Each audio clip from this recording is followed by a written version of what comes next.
जी नाज़रीन, एहसास emergency cash programme के हवाले से बहुत सी क्या-सराहियाँ हैं। बहुत से लोग जो ज़रूरतमंद हैं वो ये समझ नहीं पा रहे कि ये है क्या। ऐलान तो कर दिया गया वफाकी हुकूमत की तरफ से कि 1 करोड़ 20 लाख ख़ानदानों को ये रकम दी जाएगी। लेकिन जो है वो एक मुख्तलिफ़ तरह की जो सोशल मीडिया पे गर्दिश करती हुई ख़बरें हैं, या कुछ लोग जो है वो फ़्रॉड करने की भी कोशिश कर रहे हैं मुख्तलिफ़ आवाम को। ज़ाहिर है जब अनपढ़ आवाम ज़्यादा होगी तो डेफ़िनेटली वो समझने से कासर भी रहेगी। फिर इसमें कुछ मोबाइल्स की बात की जा रही है कि मोबाइल के ज़रिए जो है वो रजिस्ट्रेशन हो रही है, कुछ ऑनलाइन रजिस्ट्रेशन हो रही है। और अगर आप वेबसाइट देखेंगे तो वो इंग्लिश में वेबसाइट है।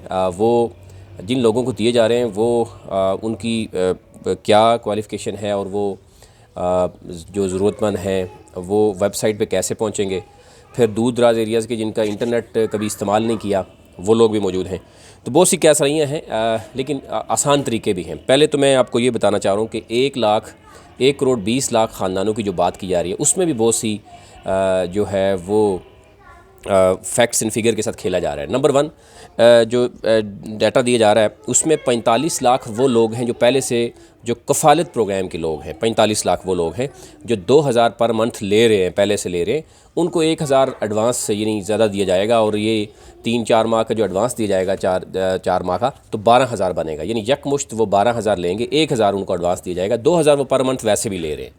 पहले तो 45 लाख होगा साइड पे।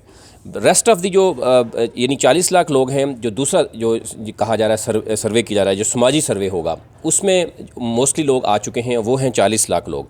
और ज़िली इंतज़ामिया जो है यानी पूरे पाकिस्तान की जो डिस्ट्रिक्ट है, यानी डीसी साहिबान हैं या ये पॉलिटिशियन को भी इन्वॉल्व कर रहे हैं, उनके ज़रिए जो किया जाएगा वो टोटल सिर्फ 35 लाख ख़ानदान हैं जो नए यानी रजिस्टर्ड होंगे। अब ये बात हो रही है कि जी अप्लाई कैसे किया जाए, कौन से लोग अहल होंगे और कौन से ना जो नहीं अहल नहीं हैं। नंबर 1 यानी बहुत सी चीज़ें देखने में नज़र आ रही हैं कि वो लोग जिनका मोबाइल यानी यूजेज ज़्यादा है, उनका बिल ज़्यादा आ रहा है, वो अहल नहीं होंगे। जिनके नाम पे गाड़ी रही है या अभी भी उनके पास गाड़ी है या प्लाट उनके नाम पे है। इसी तरह सरकारी मुलाजमीन जो हैं वो नहीं हैं, फेडरल के हों, प्रोविंस के हों, इवन जो AJK और GGB के भी होंगे सरकारी मुलाजमीन, उनकी जितनी भी तनख्वाह है वो इसमें अहल नहीं होंगे। अब कुछ लोग ऐसे हैं कि जो अहल कौन से होंगे, सबसे पहला अहम सवाल जो देखा जा रहा है। नंबर 1 के वो देख रहे हैं कि एक तो वो जो सरबराह है उसको मिलेगा, ये ख़ानदान के सरबराह को मिलेगा। बहुत से ऐसे लोग हैं जिनकी कंप्लेंट्स ये आ रही है कि वो 8171 जब उस पर अपने मोबाइल नंबर, जो अपना ID कार्ड नंबर, शनाख्ती कार्ड नंबर बग़ैर किसी उसके स्लैश के वो डालते हैं तो उसके ऊपर 3 तरह के उनके मैसेजेस आते हैं। कुछ को ये कहा जाता है कि आप रजिस्टर्ड हो गए हैं, आपको जो है वो कैश के वक्त जो है बताया जाएगा। कुछ को कहा जा रहा है कि ज़िली इंतज़ामिया से रब्ता करें, और कुछ को कहा जाता है कि आप इसके अहल नहीं हैं। जो अहल हैं वो कौन से हैं, और जिनको फ़ौरन जो है वो रिप्लाई आ जाता है, वो लोग हैं जिनका यानी जो बड़े क्लियर हैं, ना उनका कोई बिजली का बिल बहुत ज़्यादा आ रहा है, ना मोबाइल का बिल बहुत ज़्यादा आ रहा है, और ना ही उनके घर या प्लाट उनके नाम पे नहीं है, गाड़ी उनके नाम पे नहीं है, बाहर का मुल्क का सफ़र उन्होंने नहीं किया, वो बड़े क्लियर हैं, उनको फ़ौरन मैसेज आता है। ऐसे बहुत से लोग हैं जो किसी वजह से यानी मज़दूर है, वो मुल्क से बाहर गया है, और दूसरा है अगर उसने को पहले गाड़ी ली थी बैंक से इंस्टॉलमेंट पे और कई साल पहले वो बेच चुका है और वो अभी तक उसके नाम पे मौजूद है, वो भी जेन्युइन है लेकिन उसको वो अहल नहीं है। इसी तरीके से वो लोग भी हैं जिनकी शादी हो गई है, निकाह रजिस्टर्ड नहीं है मुतलका इंतज़ामिया के पास, तो उसकी वजह से भी उनको ये कहा जा रहा है कि इंतज़ामिया से रब्ता किया जाए। तो पहली तो बात यह है कि जो सरबराह है, अगर उसकी शादी हुई है और वो उसका निकाह रजिस्टर्ड नहीं है तो वो भी अहल इसलिए नहीं हो पा रहा कि वो अपने पुराने यानी ख़ानदान के साथ वो मुंसलिक है, तो उसके आबा व अजदाद हैं जो वालदेन हैं उनके साथ मुंसलिक है। तो एक ये भी इशू आ रहा है उनको, ये नहीं ज़िली इंतज़ामिया के पास जब कहा जा रहा है तो वो अपना अगर निकाहनामा है तो वो रजिस्टर कराएं या उनको बताएं। दूसरा ये है कि जो जेन्युइन इश्यूज़ ये भी हैं कि कुछ लोगों के नाम पे पहले प्लाट या घर या गाड़ी थी और वो कई साल पहले वो फ़रोख्त कर चुका है किसी भी वजह से, और अगर वो दिवालिया हुआ और वो मज़दूर है और अभी उसके पास कुछ भी नहीं है, वो ज़रूरतमंद है, तो उसको अपने आप को क्लियर करना होगा ज़िले इंतज़ामिया के पास कि वाकई वो जेन्युइन है, और अगर उसके नाम पे अभी भी मौजूद है कोई गाड़ी और लेकिन वो सेल कर चुका है, तो वो एक तो उसको फ़ौरन कोशिश करनी चाहिए कि वो जो उसके नाम पे नहीं है वो एफिडेविट ले ले वहाँ से कि आपके पास गाड़ी नहीं है, प्लाट या इस तरह की बाकी चीज़ें जो हैं वो सामने आती हैं। इसमें अब रकम मिलेगी कैसे, ये भी बहुत से सवालात हैं, बहुत से, क्योंकि अभी मोबाइल पे फ्रॉड भी शुरू हो गया है, लोगों के मोबाइल पे मैसेज आना शुरू हो गए हैं। ज़ाहिर है जो गरीब हैं या जिनकी इतनी इस्तात नहीं है, उनको अभी से ही कहा जा रहा है कि आप मोबाइल पे जो है वो 1,000 का बैलेंस कराएं तो 12,000 आपको मिलेंगे। तो इस तरह की कोई बात नहीं है। पहले ये तो क्लियर करना चाहिए कि इसमें बड़ा ट्रांसपेरेंट निज़ाम रखा गया है, क्योंकि पहले से ही बहुत ज़्यादा जो है वो इस तरह की करप्शन होती रही है। तो अब कोशिश ये की जा रही है कि बिल्कुल जो है ना साफ़ सुथरे तरीके से जो है वो ज़रूरतमंद आवाम तक पहुँचाया जा सके। और इस वक्त वो ऐसे बहुत से फ्रॉड जो हो रहे हैं, साइबर क्राइम, और सोशल मीडिया पे मैं देख रहा हूँ कि बहुत सी गलत फहमियाँ जो है वो दूध फैलाई जा रही हैं, सिर्फ़ जो है वो आवाम को अपनी तरफ मुतवज्जो करने के लिए। नंबर 1, एक तो इसमें रकम मिलेगी कैसे, वो बड़ा वाज़े कर दिया गया है कि इसके जो सेल पॉइंट्स हैं वो हैं 18,605 सेल पॉइंट्स होंगे, जिसमें नादरा और बैंकों की मदद से किताबन से तमाम अदायगियाँ जो है वो यानी थंबनेल के बाद बायोमेट्रिक सिस्टम के ज़रिए होंगी, और जो फैमिली का सरबराह होगा यानी मर्द होगा उसको जो है वो बाकायदा 12,000 रुपये दिया जाएगा। अब दूसरी जो बात की जा रही है कि इसमें अगर ज़रूरतमंदों की तादाद बढ़ती है तो वो भी इंतज़ामिया का ये कहना है कि वो कोशिश करेगी कि मज़ीद जो है वो इसमें इजाफ़ा की जाए। लेकिन एक तो ये बात क्लियर होनी चाहिए कि 1 करोड़ 20 लाख ख़ानदान नहीं है। 1 करोड़ 20 लाख ख़ानदान इसलिए नहीं है कि पहले से 45 लाख ख़ानदान कफ़ालत प्रोग्राम का पहले से प्रोग्राम का हिस्सा हैं, उनको अलग करना चाहिए था। फिर जो पहले से सर्वे, एक समाजी सर्वे हो चुका है जिसमें 40 लाख लोग हैं, अब सिर्फ 35 लाख जो नए ख़ानदान हैं उनको शामिल किया जा रहा है। क्योंकि हम देख रहे हैं कि BASP या बैतुल माल या नादरा के पास इस तरह का कोई डाटा नहीं है, डायरेक्ट डाटा नहीं है। और फिर क्योंकि ये जो आलमी वबा है कोरोना वायरस, इसके हवाले से क्योंकि बहुत से सफ़ेद पोश लोग जो हैं वो भी घरों तक रह गए हैं, उनके बिज़नेस जो है वो डेली वेजेस, अगर वो डेली बेसिस पे वो काम करते थे तो ज़ाहिर है इससे पहले वो कभी किसी इसका हिस्सा नहीं रहे, लेकिन अब वो पहली बार हिस्सा बनने जा रहे हैं। तो डेफ़िनेटली उनको ज़रूरत होगी मुतलका DC साहिबान या इंतज़ामिया से उनको जो है वो तस्दीक की ज़रूरत होगी, इसलिए उनको ये SMS जो है वो मुख्तलिफ़ तरह के वो आते हुए नज़र आते हैं।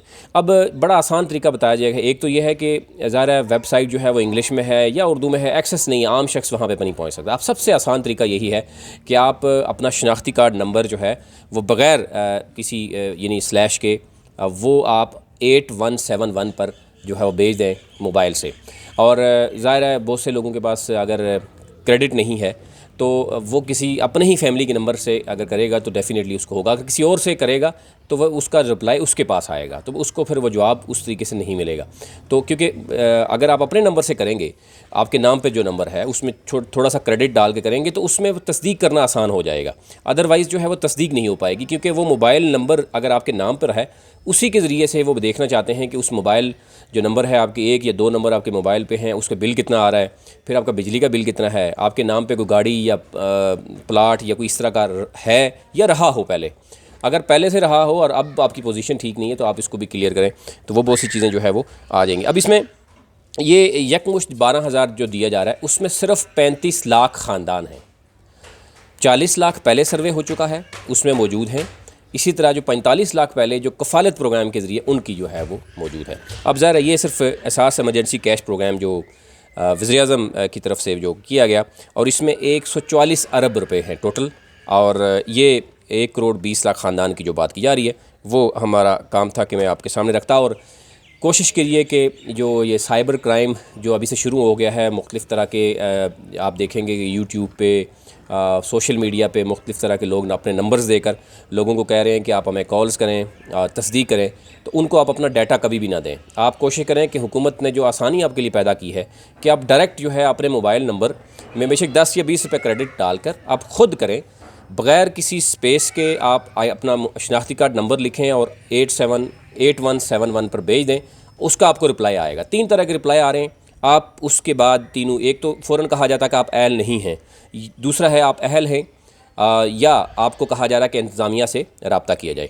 तो अगर इंतज़ामिया से भी रब्ता करने की बात की जा रही है तो इसका मतलब है कन्फ्यूजन है, या आप जो डाटा आपका है वो रजिस्टर्ड जो अब नादरा के पास वो अपडेटेड नहीं है, या आप अपना फ़ाल नहीं कर पा रहे, सरबराह के तौर पर नहीं सामने आ रहे, यानी आपका शादी हो सका है 4-5 साल या 1 साल पहले या 6 माह पहले हुई है, लेकिन वो रजिस्टर्ड ना होने की वजह से वो एक कन्फ्यूजन आ रही है, आपकी जो रिकॉर्ड है वो ठीक नहीं आ रहा, तो आप उसको दुरुस्त कराएं। दूसरा ये है कि अगर आप जेन्युइन हैं और आपके नाम पे फिर भी कोई गाड़ी या प्लाट है और पहले आपने बेच दिया था और अभी तक आपके नाम पे है, उसको आप जो है वो ठीक कर लें। आप मुतलका शख्स से एफिडेविट लेके डीसी साहब को आप दे सकते हैं और उनको बता सकते हैं कि ये गाड़ी मेरे से 5 साल पहले थी, या प्लाट 5 साल पहले था, या घर पहले 5 साल पहले था, या बिजली का बिल जो आपका बहुत ज़्यादा आ रहा है या मोबाइल का बिल बहुत ज़्यादा आ रहा है, उसकी वजह क्या है, और आप जेन्युइन हैं। क्योंकि बहुत सी ऐसी चीज़ें भी हैं जो सिर्फ ये देखा जाना कि जी इस शख्स के अगर पूरे फैमिली है और उसके शख्स की मोबाइल पे ज़्यादा बैलेंस यानी होता रहा है, या वो बिजली का बिल ज़्यादा आ रहा है, इस वजह से भी उसको नाअहल करा दिया जाता है। तो अगर वो समझता है कि वो अहल है तो वो अपने मुतल्लिका इंतज़ामिया से जो है वो रब्ता कर सकता है। और इंतज़ामिया इसमें हम देख रहे हैं कि मौजूदा हुकूमत की ये कोशिश है कि जो बाहर से भी फंडिंग आए, और मौजूदा हुकूमत मुखय्यर हज़रात से भी अपील करती हुई नज़र आती है कि अगर जेन्युइन कोई शख्स होगा और इसका दायरा का अगर बढ़ाना पड़ा, अभी जो ओवरऑल हम देख रहे हैं नए जो 35 लाख ख़ानदान हो रहे हैं रजिस्टर्ड, लेकिन अगर मज़ीद भी इसमें ख़ानदान आने की अगर हुई ज़रूरत हुई तो वो करनी पड़ेगी। क्योंकि अब से हम देख रहे हैं कि हालात मुल्क के मुख्तलिफ तब्दील भी होते हुए नज़र आ रहे हैं। एक तरफ लॉकडाउन की वजह से चोरियाँ, फ्रॉड ये मज़ीद बढ़ता हुआ नज़र आता है, और क्योंकि ज़ाहिर है बहुत से जेलों से भी ऐसे लोग बाहर आ चुके हैं और वो डकैतियों की वारदातें ज़्यादा शुरू हो गई हैं। आप सुप्रीम कोर्ट में अगर चीफ़ जस्टिस साहब भी ये कहते हैं कि जब से ये ऐलान हुआ है और उन जो माइनर क्राइम्स वाले लोग थे उनको बाहर बुला लिया जा रहा है, उनके पास कोई एक्टिविटी नहीं है, तो वो चोरी, फ्रॉड और ये शुरू हो चुकी हैं। कोशिश कीजिए किसी की बातों पे ना आए और किसी को पैसे इस तरीके से ना दिए जाएं। आप डायरेक्ट अप्लाई करें, ख़ुद सब कुछ करें, और आपके थंब के बगैर यानी बायोमेट्रिक के बगैर पैसा किसी और को नहीं दिया जाएगा। ये स्टेट की तरफ से गारंटी दी जा रही है। अब आप कोशिश कीजिए कि जो राइट डायरेक्शन है उस पर जो है वो काम करें, और ताकि आप अगर ज़रूरतमंद हैं तो 12,000 रुपये बजाय किसी के जेब में जाने के आप तक पहुँच सकें। Thank you.